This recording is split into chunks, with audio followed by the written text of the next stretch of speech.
Hey guys, welcome to Tutorial Guru. Today I'll be learning how to redeem YouTube Premium code, and now let's dive right in.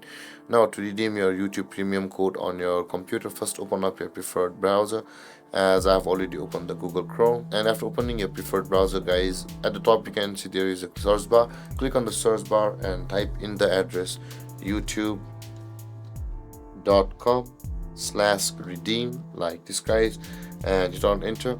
But guys, before proceeding to this page, you need to know that you'll be required to first log into your chosen account on which you want to redeem your code. And you can see, guys, I have logged into my account over here. In your case, if you want to log into your account, click over here and you can switch account from over here. And with that being said, guys, after landing on this page, you can see there is the empty box to enter your code, and enter your premium code over here, whichever may it be. And after entering your premium code, guys, the next button will be available for you over here, and click on the next button over here and your code will be redeemed on your YouTube, and you will have the YouTube Premium. And with that being said, guys, this is how you will be able to redeem your YouTube Premium code. And if you have any confusions or questions regarding the topic, feel free to comment in the comment section below, and don't forget to like, subscribe and hit that bell icon for more videos.